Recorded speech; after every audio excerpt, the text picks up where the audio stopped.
Waza, waza, waza, waza, hey, hey. ሰላም ጤናን የምንመኝላችሁ ውድ የቻናላችን ቤተሰቦች እንዴት ቆያችሁልን? በዛሬው ዕለት ይዘን የመጣነው መረጃ የ37ኛ ሳምንት የእንግሊዝ ፕሪሚየር ሊግ ጨዋታዎች ከነገ ጀምሮ መከናወን ይጀምራሉ። በቅድሚያ የጨዋታ ጥቆማዎችን ወደ እናንተ የምናደርስ ይሆናል። በዕለተ አርብ ምሽት 4 ሰዓት በበርሚንግሃም ከተማ ቪላ ፓርክ ስቴዲየም ላይ አስቶን ቪላ ከሊቨርፑል ጋር ሲጫወት ፕሪሚየር ሊጉ በዕለተ እሁድ ነው የሚቀጥለው። በዕለተ ቅዳሜ ምንም አይነት የፕሪሚየር ሊግ ጨዋታዎች አይኖሩም።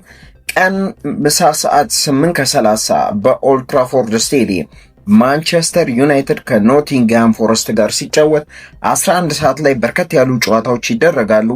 በጂኤክስ ስቴዲየም ብሬንትፎርድ ከክሪስታል ፓላስ ሲጫወቱ፣ በሂል ዲክሰን ስቴዲየም ኤቨርተን ከሰንደርላንድ፣ በኢላንድ ሮድ ስቴዲየም ሊድስ ዩናይትድ ብራይተንን ሲያስተናግድ፣ በሞሊኒው ስቴዲየም ወልቭስ ከፉልሃም ይጫወታሉ።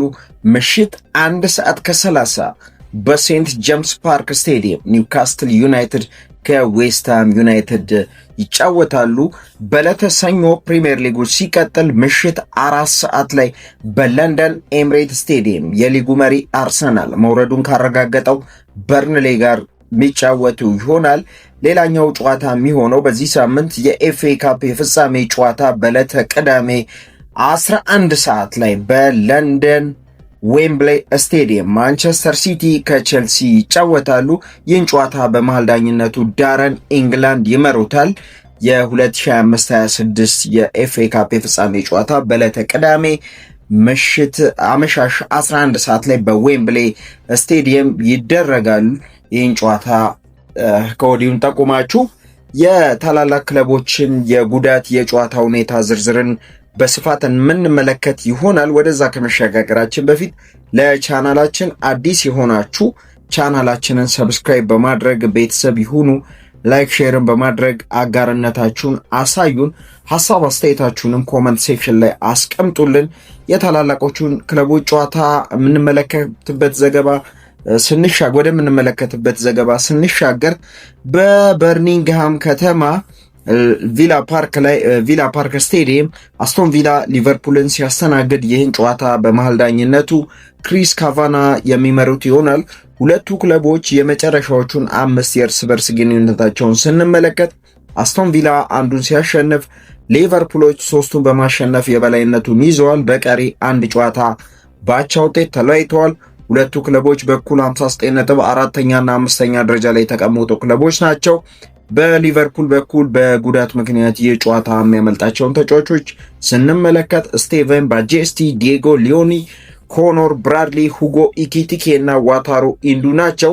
ግብ ጠባቂው አሊሰን ቤከር እና ጀርመናዊ ጥበበኛ ፍሎሪያን ቨትዝ ተጨማሪ ምርመራዎች ተደርጎላቸው ይሰለፉ አይሰለፉ የሚለው በሕክምና ክፍል ባለሙያዎች የሚወሰን ይሆናል። ሁለቱ ክለቦች በቀጣይ አውሮፓ በ2026-27 የውድድር ዓመት በአውሮፓ ቻምፒየንስ ሊግ ለመሳተፍ የሚያስችላቸው ደረጃ ላይ ያሉ ይመስላል። ምናልባት ይህን ጨዋታ የሚያሸንፈው ቡድን ይበልጥ በደንብ መሳተፉን ያረጋግጣል። በአቻ ውጤትን ቢጠናቀቅ የሁለቱ ክለቦች የመሳተፍ ሁኔታ እርግጥ ይሆናል።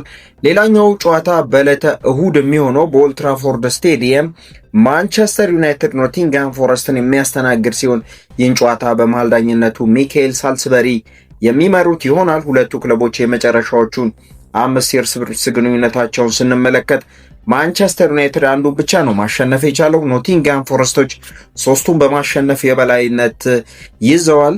በቀሪ አንድ ጨዋታ በአቻ ውጤት ተለያይተዋል። በማንቸስተር ዩናይትድ በኩል በጉዳት ምክንያት ይህን ጨዋታ የሚያመልጣቸውን ተጫዋቾች ስንመለከት ማቲያስ ደግሊት ብቻ ነው።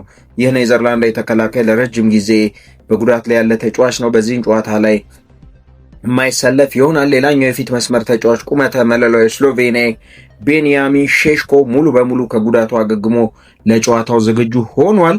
በዕለተ ሰኞ ምሽት 4 ሰዓት ላይ በለንደን ኤምሬት ስቴዲየም የሊጉ መሪ አርሰናል መውረዱን ያረጋገጠው በርንሌን የሚያስተናግድ ይሆናል። የሊጉ መሪ አርሰናል በሜዳው ኤምሬት ስቴዲየም ከሊጉ መውረዱን ካረጋገጠው በርንሌ ጋር ሲጫወት ይህን ጨዋታ በመሃል ዳኝነቱ ፖል ቲርኒ የሚመሩት ሲሆን ሁለቱ ክለቦች የመጨረሻዎቹን 5 የእርስ በርስ ግንኙነታቸውን ስንመለከት አርሰናሎች 4ቱን በማሸነፍ የበላይ ሲሆኑ በቀሪ አንድ ጨዋታ ባቻ ውጤት ተለያይተዋል። አርሰናሎች ይህን ጨዋታ ጨምሮ ቀጣይ ሳምንት ክሪስታል ፓላስን ማሸነፍ የሚችሉ ከሆነ ከ22 ዓመታት በኋላ የሊጉ አሸናፊ ወይም የሊጉ ሻምፒዮን መሆን ይችላሉ። አሊያም ይህን የበርንሌይ ጨዋታ አሸንፈው ማንቸስተር ሲቲ በመጪው ማክሰኞ በ37ኛ ሳምንት ጨዋታ በቫይታሊቲ ስቴዲየም ከቦርንማውዝ ጋር በሚያደርጉት ጨዋታ ነጥብ የሚጥሉ ከሆነ ቀድሞው ሻምፒዮንነታቸውን የሚያረጋግጡ ይሆናል። አርሰናሎች ቀጣይ ሁለቱን ጨዋታ ማሸነፍ በእርግጥ ሻምፒዮን ያደርጋቸዋል።